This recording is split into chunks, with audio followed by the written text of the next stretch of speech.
Study IQ IAS, आपका selection हमारा mission. नमस्कार दोस्तों, स्वागत है आप सभी का स्टडी IQ IAS में। मैं प्रशांत, आप सभी का होस्ट।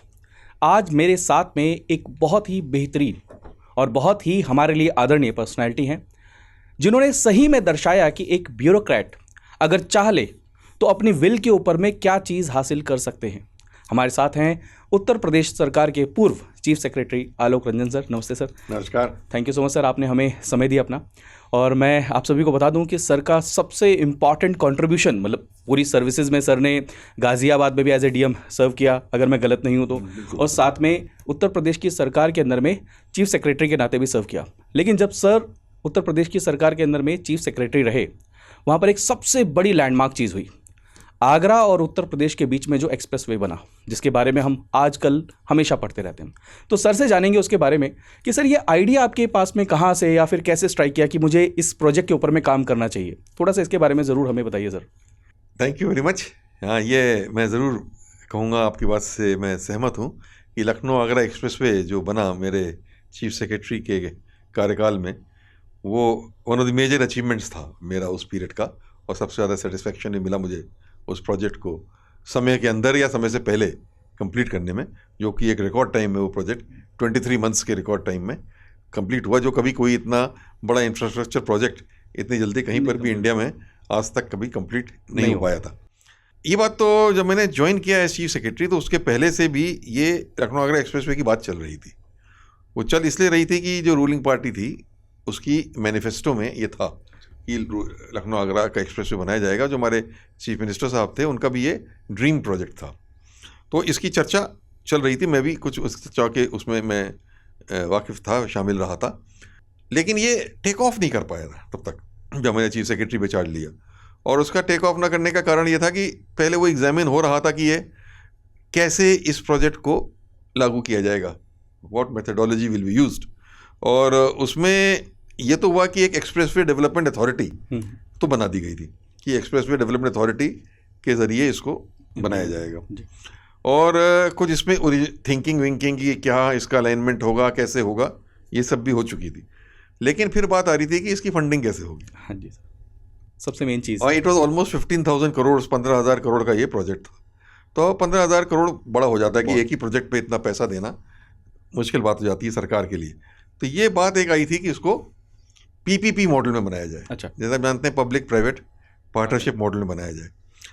लेकिन वो 2012, 13, 14 का जो समय था, या वो समय ऐसा था कि ये प्राइवेट सेक्टर जो इकोनॉमी की कंडीशंस को देखते हुए सामने नहीं आ रहा था पब्लिक प्राइवेट पार्टनरशिप मॉडल्स के प्रोजेक्ट्स। ना केवल हमारे यहाँ बल्कि इवन नेशनल हाईवे अथॉरिटी के कई प्रोजेक्ट्स में उस समय PPP मॉडल में जो उन्होंने RFP निकाला या टेंडर निकाला अपना, उस पर उनको भी रिस्पॉन्स नहीं मिल रहा था। सिमिलरली हमारे यहाँ भी जब इसको एक्सप्लोर किया गया ऑन PPP मॉडल, तो उसको रिस्पॉन्स नहीं मिला जी। तो बात अटक गई थी। हाँ जी, अटक गई थी कि शायद ये प्रोजेक्ट को करना मुश्किल है, ये होगा कि नहीं होगा। देन आई रिमेंबर कि मैं चीफ सेक्रेटरी बना, और मैं जब चीफ सेक्रेटरी बना तो मुझसे, जैसे होता है, ये मीडिया वाले आते हैं और उन्होंने पहली सवाल यही पूछा कि सर आपकी प्रायोरिटीज़ क्या होंगी। तो मुझे एकदम से 3 प्रायोरिटीज़ उस समय आई ध्यान में, और मैंने वो बोला, मैंने कहा बाकी तो प्रशासन में जो कुछ है करना वही, पर 3 चीज़ें मैं ज़रूर करना चाहूँगा। वो है, एक, नंबर 1 पे लखनऊ आगरा एक्सप्रेसवे बनाना चाहूँगा, नंबर 2 पे लखनऊ में मेट्रो लाना चाहूँगा, और नंबर 3 पे पावर सेक्टर को सही करना चाहूँगा, इलेक्ट्रिसिटी सप्लाई जो है वो इम्प्रूव करना चाहूँगा। तो ये 3 चीज़ें मेरे दिमाग में इमीडिएट थी जो आई, उसमें नंबर 1 ये था। और मैंने चीफ मिनिस्टर साहब से जाके कहा, तो उन्होंने कहा कि ठीक है, अगर आप कर सकते हैं हो जाएगा, पर PPP में तो कोई आ नहीं रहा है। तो हमने कहा सर इसको PPC, पहला डिसीजन ये हुआ। हाँ जी। हमने कहा PPP में तो ये जो वातावरण है इस समय, हाँ जी, the investment environment in the whole country, not only in Uttar Pradesh, इस तरीके का है इस समय कि PPP में हमें कोई नहीं मिलेगा। तो इसको हमें अपने स्टेट फंडिंग से ही करना पड़ेगा। मतलब कि EPC मॉडल जो होता है, हाँ जी, है ना, EPC मॉडल पे इसको करना पड़ेगा। कराएंगे प्राइवेट सेक्टर से और बेस्ट कंपनी से कराएंगे, लेकिन फंडिंग हम करेंगे, स्टेट गवर्नमेंट के माध्यम से होगी, और हमारे डायरेक्शंस के और क्वालिटी के हिसाब से वो बना के हमको देगा। तो ये डिसीजन एक हो गया, तभी फिर इसको फिर हमने आगे बढ़ाना शुरू किया। ये बहुत अच्छी बात है कि सर की विल, जो चीज़ नहीं हो पा रही थी उसको सर ने कहा कि ठाना मैं करूँगा, और उसको आपने किया भी सर, उसके लिए हम सभी आपको धन्यवाद कहते हैं धन्यवाद। कि अभी यहाँ से पैर दबाया गाड़ी के ऊपर में और सीधा लखनऊ रुकते हैं, सोचना नहीं पड़ता किसी को हाँ, भी ये एक बात बार तो की। है। आप नोएडा से लखनऊ 5.5 घंटे में पहुंच सकते बिल्कुल हैं सर। Without any problems. और सर इसमें आपने बताया कि बहुत सारे चैलेंजेस, जैसे आपने एक फंडिंग के एक प्रॉब्लम को बताया, और अभी जैसा मैं देख रहा हूँ कहीं पर भी किसी प्रोजेक्ट की बात होती है तो वहाँ पर लैंड को एक्वायर करने की एक बहुत बड़ी प्रॉब्लम रहती है। जैसे ही कहा जाता है कि ये ज़मीन को हमें चाहिए, लैंड को एक्वायर करना है, तो सबसे ज़्यादा प्रोटेस्ट। तो इसमें आपने जो रोल प्ले किया और उसको कैसे लैंड को इतना जल्दी आपने एक्वायर कर लिया, क्योंकि आपने कहा बहुत ही कम टाइम में इसको हमने कंप्लीट कर दिया, इसमें थोड़ा सा एक बार। नहीं, इसको तो हमने जैसे मैंने बताया कि 23 मंथ से पूरा कर दिया जी सर। जबकि पहले ओरिजिनल ये प्रोजेक्ट की बात हो रही थी कि 3 साल लेंगे कम से कम मिनिमम 36 मंथ्स, लेकिन उसमें चीफ मिनिस्टर साहब ने कहा नहीं, इसको 24 मंथ्स में आप लोग पूरा करिए। तो 24 महीने की बात हो रही थी, उससे भी 1 महीना पहले ही अंदर में 23 महीने में हम लोगों ने 302 किलोमीटर का ये expressway 6 lane expendable to 8 lane जो है हमने पूरा किया।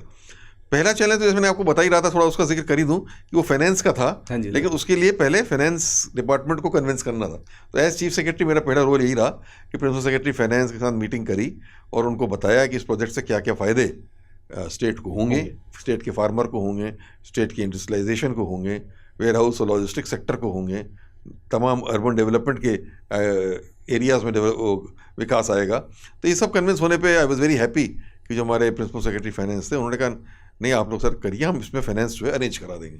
तो पहला हर्डल तो ये था कि हाँ फाइनेंस का, बट दैट अश्योरेंस मिल गया कि फाइनेंस जो है वो मिल जाएगा। तभी हमने फिर आगे बढ़ने की बात आई, बिना पैसे के तो आगे बढ़ नहीं सकते हैं। डीपीआर बना, डीपीआर बन के तैयार हो गया, फिजिबिलिटी रिपोर्ट बन के तैयार हो गई, सब हो गया।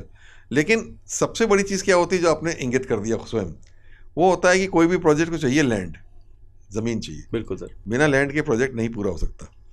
तो हम लोग काफ़ी कुछ तो ऐसा लैंड था जो फार्मर्स का लैंड नहीं था, वो उसमें यूज़ कर रहे थे, गवर्नमेंट का था या ऐसे ऊसर लैंड था, गांव सभा का लैंड था, और काफ़ी कुछ था जो किसानों का भी लैंड था। और इसमें करीब 30,000 फार्मर से ज़मीन भी लेनी थी, जो 7-8 ज़िलों में हो रहा था, 30,000 फार्मर। तो ये आप सहमति होंगे, मस्ट हैव सीन ऑल्सो, कि ज़्यादातर इंफ्रास्ट्रक्चर प्रोजेक्ट्स जो होते हैं ये रोड्स वाले, ये इसी लैंड एक्विजिशन पे जाके अटक जाते हैं। हाँ जी बिल्कुल सर। क्योंकि इसमें सबसे ज़्यादा विरोध होता है और डेमोन्स्ट्रेशन होते हैं, आंदोलन होते हैं कि साहब हमें उचित मुआवजा या कंपनसेशन नहीं मिला। और दूसरी बात यह है कि कोई अगर चला जाता है हाई कोर्ट में और स्टे ले जाता है तो उस स्टे की वजह से पूरा प्रोजेक्ट जो है पूरा डीरेल हो गया, रुक जाता है, डीरेल हो जाता है। तो कई ऐसे प्रोजेक्ट्स जो हैं वो बहुत लंबे अरसे तक पेंडिंग रह जाते हैं। तो ये बड़ा भारी चैलेंज था, लेकिन इसको हम लोगों ने फिर इनोवेटिवली, क्रिएटिवली देखते हुए हैंडल किया। हमने जो है डिस्ट्रिक्ट कलेक्टर जो हैं हमारे, जितने 7-8 ज़िले के थे, उन सबको एम्पावर कर दिया कि आप निर्णय लो, कमेटी बनाओ और निर्णय लो, और गांव-गांव जाके फार्मर्स के साथ नेगोशिएट करो सीधे, और नेगोशिएट करके जो दाम पे वो सहमत हो जाएं उस पर वहाँ पे एग्रीमेंट करके तो रजिस्ट्री करा दो तुरंत। और उसमें हमारा एक बेसिक था कि जो लैंड एक्विजिशन एक्ट है उसके प्रिंसिपल को दिमाग में रख के चलिए कि उसमें उन्होंने कहा था कि जो सर्कल रेट है उसका 4 गुना तक जो है कंपनसेशन दिया जा सकता है। तो डिपेंडिंग अपॉन लैंड, सड़क के कितने नज़दीक है या दूर है, क्या है, वो रेट तय हो सकते थे। और 4 टाइम्स तक का जाने का पूरा उनको मैंडेट हमने दे दिया। और ये भी कह दिया कि आप लोग, कभी कभी डिस्ट्रिक्ट कलेक्टर्स भी घबराते हैं, हाँ जी सर, कि वो कंपनसेशन हमने तय किया, बाद में कोई कह दे कि आपने ज़्यादा दे दिया, कुछ कर दिया, उस पर इंक्वायरी ना बैठ जाए, जांच ना बैठ जाए। तो उनको भी इसकी सहूलियत दी कि भाई आप जो कुछ भी तय कर लोगे उसको आप भेज दो, हम यहाँ से अप्रूव कर देंगे गवर्नमेंट से, अपने लेवल से जो हमारा प्रोजेक्ट है। तो आपको भी एक सिक्योरिटी मिल जाएगी, सेफ्टी मिल जाएगी, दैट इज बीन अप्रूव्ड जो आपने कंपनसेशन का रेट दिया, और देन उसके अकॉर्डिंगली आगे बढ़े। तो जब ये हमने सिस्टम दिया तो फिर कलेक्टर्स ने भी काम करना शुरू कर दिया कमेटी बना के। और इसकी मैं वीडियो कॉन्फ्रेंसिंग के माध्यम से सभी डीएम्स के साथ every week review meeting as chief secretary किया करता था, और एक एक से पूछता था भाई आपने कितना कर लिया लैंड, कितना बचा, कितना कब तक कर लेंगे। तो जो ये स्ट्रिक्ट मॉनिटरिंग हुई और हुई, उसका नतीजा ये निकला कि जैसे कहीं एक आधे कलेक्टर कुछ पीछे भी चल रहे थे तो उनको हटाना भी पड़ा, चेंज करना पड़ा, जिससे एक सिग्नल मिल जाए कि नहीं भाई ये बड़ा इंपॉर्टेंट काम है, इसमें कोई ढीला ढवाली या हीला हवाली नहीं चलेगी। और करा तो फिर हम लोगों ने 3-3.5 महीने के अंदर अंदर पूरा लैंड एक्वायर कर लिया, रजिस्ट्री भी करा ली। एंड मुझे बताते बड़ी खुशी हो रही है कि कहीं कोई इसको लेके ना आंदोलन हुआ, ना प्रोटेस्ट हुआ, और ना ही इसमें कोई कोर्ट गया। यहाँ ये भी कहना चाहूँगा कि इसमें ये फ़ायदा भी हम लोगों को मिला कि हमारे चीफ मिनिस्टर साहब ने भी अपना पॉलिटिकल वो कैपिटल यूज़ करके अपना भी लेवल से बात करके लोगों से और अपने पॉलिटिकल लोगों को भी भेज के फार्मर्स को और सबको इसके फ़ायदों के बारे में अवगत कराया, समझाया पूरी तरीके से। जब उन्होंने अच्छी तरीके से समझा दिया तो फिर वो लोग भी सहमत थे कि हाँ ये हमारे डेवलपमेंट के लिए है, और वो इसमें पूरी तरीके से शामिल हो गए और हम लोगों ने 3-3.5 महीने में एक्विजिशन कर लिया। वैसे कई बार ये कहा जाता है कि बहुत महीनों के प्रोजेक्ट सालों में टल जाते हैं, लेकिन आपने सही में एक बहुत बड़ा लैंडमार्क सेट किया कि हमने टाइम से पहले उसको कंप्लीट कर लिया। और मैं क्वालिटी के बारे में आपको बताऊं कि क्वालिटी सिर्फ एक ही गवाही देती है हमारी इंडियन एयरफोर्स, जो अपना जहाज़ वहाँ पर एयरक्राफ्ट लैंड कर सकते हैं, लैंड उन्होंने किया है। तो ये दर्शाता है कि हमारा जो एक्सप्रेसवे कितना ज़्यादा टॉप नॉच क्वालिटी का बनाया गया उसको। नहीं, बिल्कुल आप ठीक कह रहे हैं। हम लोगों ने जब इसको बनाया था तब हम लोगों का जो आदर्श रखा था हमने सामने कि इस पर अगर गाड़ी 100 किलोमीटर की स्पीड पे आप चलाएंगे और गाड़ी के बॉनेट पे एक गिलास पानी का रख दें भरा हुआ, तो पानी छलकेगा नहीं। हाँ जी। और यही बाद में हम लोगों ने टेस्ट करके दिखाया भी, जब एक्सप्रेसवे हमारा तैयार हो गया कि वो नहीं छलका। तो that was the level of the quality of the project. तो इससे जब इसकी खबर चारों तरफ पहुंची तब मुझे याद है कि इंडियन एयरफोर्स के सीनियर ऑफिसर्स हमारे चीफ मिनिस्टर से आके मिले और उन्होंने कहा कि साहब अगर ये बन रहा है तो ये हमारे लिए बड़ा स्ट्रेटेजिक इंपॉर्टेंस का भी हो सकता है। उनका ये कहना था कि हमारे जो एयरफील्ड्स होते हैं at the time of war, हो सकता है कि वो उस समय एनिमी की उसमें भी आ जाते हैं, रडार में आ जाते हैं, सब आ जाते हैं। तो we we need an alternative arrangement कि जहाँ हम अपने प्लेन्स को लैंड कर सकें और टेक ऑफ कर सकें, और उसके लिए आप कहिए तो आपके इस एक्सप्रेसवे के एक हिस्से को हम इसको यूज़ कर लें। तो बिल्कुल सहर्ष हमारे चीफ मिनिस्टर साहब ने सहमति दे दी and we did it, went ahead. और ये इसका प्रमाण है कि क्वालिटी कितनी अच्छी थी कि जब जिस दिन उद्घाटन हुआ उसका, उस दिन सुखोई एयरक्राफ्ट जो थे एयरफोर्स के वो आए, उन्होंने पूरा उस पर लैंड किया और वहीं से उसको टेक ऑफ किया। तो इससे बड़ा कोई प्रमाण नहीं हो सकता उसकी क्वालिटी का नहीं हो सकता देन दिस की सुखोई उस पर लैंड करके टेक ऑफ कर रहे थे। यही चीज़ मैं बताना चाह रहा हूँ सर। मैं आपको बताता हूँ कि मैं अभी 2 दिन पहले जस्ट उसी एक्सप्रेसवे को यूज़ करके मैंने ट्रैवल किया दिल्ली से लखनऊ, फिर लखनऊ से दिल्ली। सही में बेहतरीन क्वालिटी। और मुझे एक और चीज़ उसमें लगती है कि उसने एक मैग्नेट का काम किया। उसके बाद से हम देखते हैं कि एक्सप्रेसवे पर बात होती है, कनेक्टिविटी पर बात होती है, डिफरेंट रीजन्स पे बात होती है। और मुझे जहाँ तक लगता है कि एक बार अगर आप ऐसा कोई प्रोजेक्ट शुरू करते हैं, सिर्फ वो टाइम को कम नहीं करता, वो कल्चर को एक दूसरे के साथ में इंटीग्रेट करने में, इन्वेस्टमेंट को लाने में, साथ में उस पूरे रीजन की डेवलपमेंट के अंदर भी बहुत इंपॉर्टेंट रोल प्ले करता है। जैसा कि अभी हम आजकल देख रहे हैं कि प्रेजेंट टाइम की जो गवर्नमेंट है उसका एक बहुत इंपॉर्टेंट फोकस है कि भाई हमें कैपिटल एक्सपेंडिचर करना है, हाईवेज बनाने हैं, एक्सप्रेसवेज बनाने हैं। तो ये एक बहुत इंपॉर्टेंट रोल प्ले करता है किसी भी एक पर्टिकुलर स्टेट हो, और फिर उस स्टेट से हम पूरे देश की बात जब करते हैं। बिल्कुल नहीं, मैं तो कहूँगा बड़ी ये इंफ्रास्ट्रक्चर की जो आपने बात कही, इसका तो बहुत अहम रोल है कंट्री के और स्टेट के डेवलपमेंट में। बल्कि हमारा जब एक्सप्रेसवे की बात हो रही थी तो हमारे चीफ मिनिस्टर साहब जो थे वो इस बात को कहते थे हमेशा कि हेनरी फोर्ड थे अमेरिका में, उनके एक स्टेटमेंट वो कहते थे, और वो कोटेशन था हेनरी फोर्ड का कि हेनरी फोर्ड ने कहा, it is not America that built roads, it is roads that built America. बिल्कुल। मतलब उनका रोड इंफ्रास्ट्रक्चर इतना खूबसूरत और बढ़िया बना जिसकी वजह से अमेरिका इतना आगे चल के इतना बड़ा नेशन बना या देश बना। और दूसरी चीज़ हमारे चीफ मिनिस्टर साहब एक अच्छा कोटेशन देते थे, double the speed and triple the economy. Exactly. मतलब अगर आप एक जगह से दूसरे के जाने की स्पीड को डबल कर देंगे तो इकोनॉमिक ग्रोथ को आप 3 गुना कर देंगे। तो that is the multiplier effect जो इंफ्रास्ट्रक्चर के प्रोजेक्ट्स का होता है।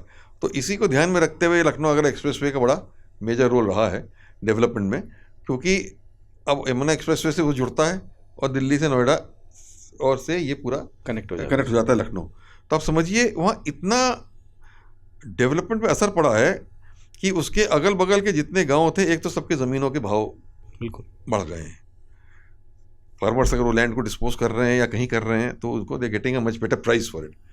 दूसरा, वहाँ के जो फार्मर्स थे वो अपना प्रोड्यूस, उसके पहले वो वेजिटेबल एरिया है काफ़ी। बिल्कुल बिल्कुल सर। वो पहले मुझे भी याद है कि वो जब वेजिटेबल्स की वो प्रोडक्शन होता था तो ये फार्मर्स सड़क के किनारे अपने वहीं पे वेजिटेबल्स रखे रहते थे, बिल्कुल बहुत ही कम दाम पे बेचना, उसको डिस्पोज करते थे, क्योंकि वो कहीं मार्केट तक पहुंच नहीं पाता था वहाँ से, तो बहुत ही तो उनको बहुत कम उसके दाम मिलते थे। बट एक्सप्रेसवे इसके बन जाने से सीधे वो मंडी, दिल्ली तक की मंडियों से इसका सीधे तक पूरा लिंक जो है वो इस्टेब्लिश हो गया, जिसकी वजह से now the farmer is getting a much better price for his produce. तो एक तरीके से एग्रीकल्चर प्रोडक्टिविटी और एग्रीकल्चर में जो इनकम है फार्मर्स की, उसको भी इस प्रोजेक्ट से काफ़ी हेल्प। बहुत बढ़ावा मिला। तीसरा है वहाँ मैं देखूंगा जो अब हुआ है अपने आप, जो हम लोगों ने एंटिसिपेट भी किया था, warehousing and logistic sector बड़े पैमाने पे डेवलप हो रहा है, बिल्कुल दोनों तरफ सड़क के। तो उसकी बड़ी नीड भी है, आवश्यकता भी है, और लोग ज़मीन ले लेके प्राइवेट सेक्टर के लोग भी आ रहे हैं, वो कर रहे हैं। वो वेयर हाउसिंग पॉलिसी भी गवर्नमेंट ने डेवलप की हुई है, तो उसके तहत more and more this warehousing and logistic sector के ये वहाँ पर सेटअप होते चले जा रहे हैं। और इसके अलावा ये भी हम लोगों ने सोचा था कि इनके किनारे किनारे मेजर इंडस्ट्रियल एरियाज डेवलप करेंगे, जिसको हम लोगों ने प्रोजेक्ट के साथ ही ईयरमार्क कर दिया था, डेलिनेट कर दिया था। उसमें काम मेरे ख्याल अभी भी चल रहा है, पर वो एरियाज ईयरमार्क्ड हैं, डेलिनेटेड हैं कि यहाँ पे पूरा इंडस्ट्रियल एरियाज डेवलप जो है वो हो सकते हैं बड़े आराम से। एंड इसके आगे भी हम लोग की एक कल्पना थी कि बिल्कुल नए मॉडर्न स्मार्ट सिटीज़ जो हैं वो इसके किनारे पे बिल्कुल डेवलप हो, विकसित जो है वो किए जा सकते हैं। तो ओवरऑल पूरे उस एरिया के डेवलपमेंट के लिए न केवल ये है कि आप 5.5 घंटे में पहुंच जाएंगे, नोएडा से लखनऊ आ गए, बट ओवरऑल इसका डेवलपमेंट का इम्पैक्ट जो है वो बहुत गजब का है। जो आपने पूछा सवाल था कि इंफ्रास्ट्रक्चर से क्या होता है, वो मैंने उदाहरण देके बताया। बिल्कुल सर, बिल्कुल। कि जैसे हमारी सरकार भी है, गवर्नमेंट ऑफ इंडिया भी है, वो पूरा बल दे रही है इस समय in increase capital expenditure. 11 lakh crore का जहाँ तक मुझे याद है बजट में कैपिटल एक्सपेंडिचर की प्रोविजन जो है वो किया गया है।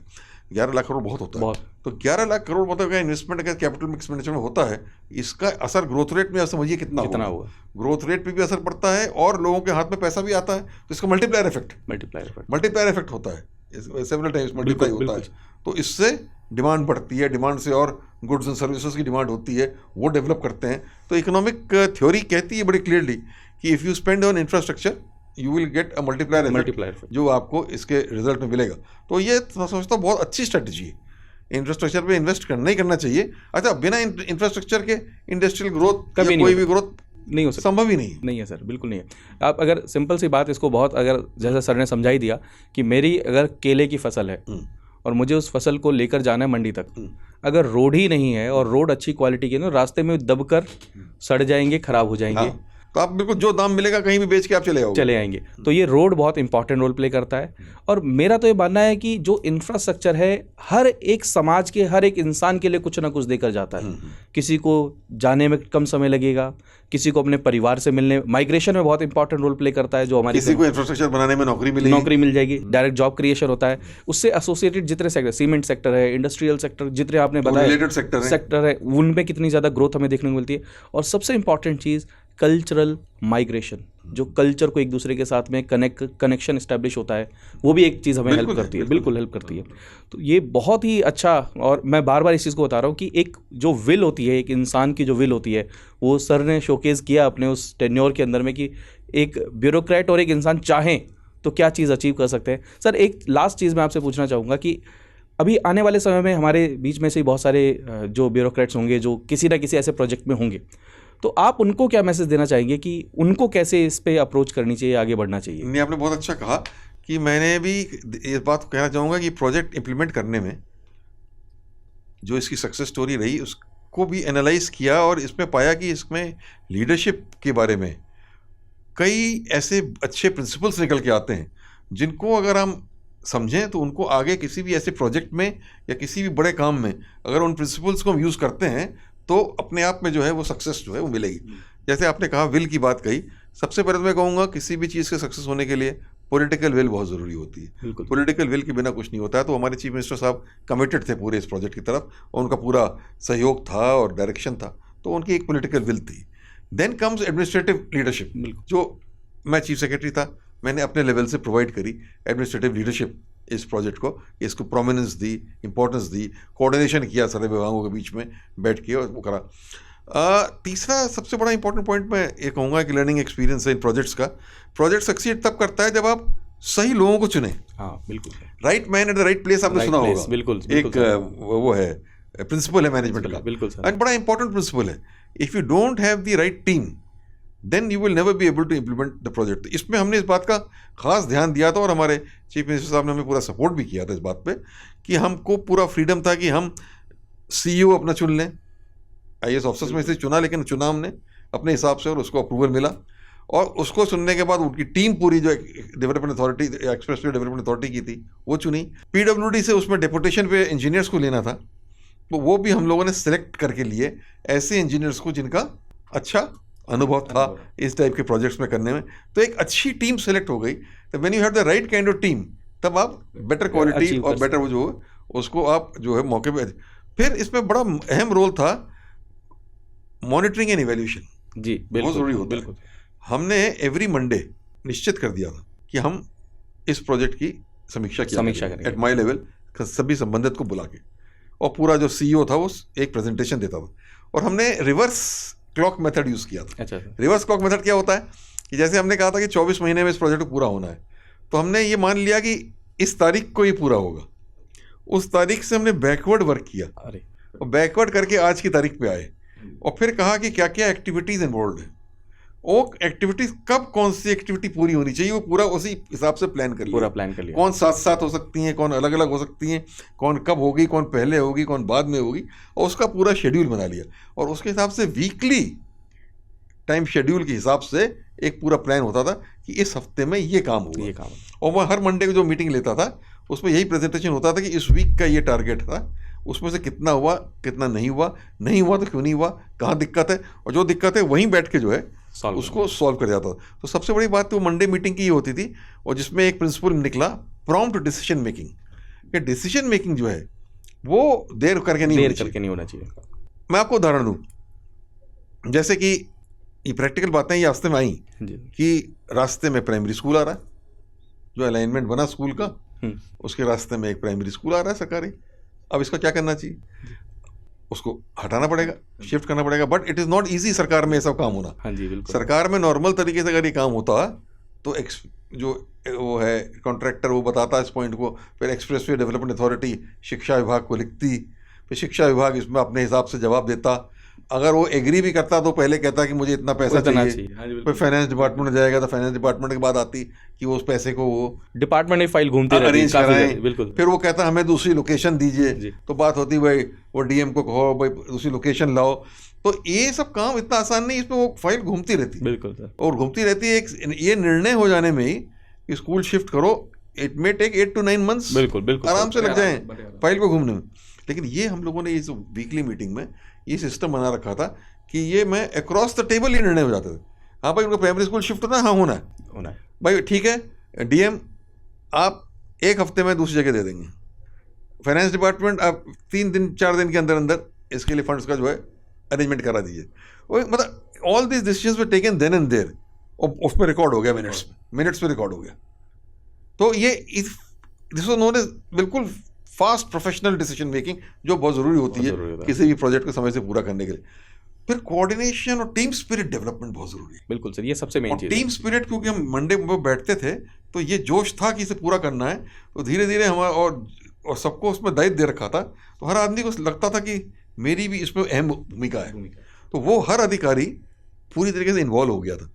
और सबसे बड़ी बात इसमें जो आती है उसका रिजल्ट ये होता है कि जो टीम स्पिरिट का, कि मैं इसको हमेशा कहता हूँ कि ओन द प्रोजेक्ट। वो ये समझते हैं कि ये प्रोजेक्ट मेरा है, इसको हर आदमी ये समझे, डीएम भी यही समझे, पीडब्ल्यूडी वाला भी यही समझे, पावर डिपार्टमेंट भी यही समझे, एजुकेशन वाला भी यही समझे, सब ये समझे कि मेरा प्रोजेक्ट है। इतना हद तक ओनरशिप आ जाए प्रोजेक्ट की। तो जब इस हद तक ओनरशिप आ जाती है किसी भी प्रोजेक्ट की, देन आपको सक्सेस मिलने में कभी कोई दिक्कत नहीं आएगी। और टोटल टीम स्पिरिट होगी, टोटल मोटिवेशन होगा, इंस्पिरेशन होगा टीम को काम करने के लिए, जुनून हो जाएगा। और जब जुनून हो जाएगा तो काम हो जाता है। सर की इन बातों से बहुत कुछ हमें सीखने को मिल सकता है।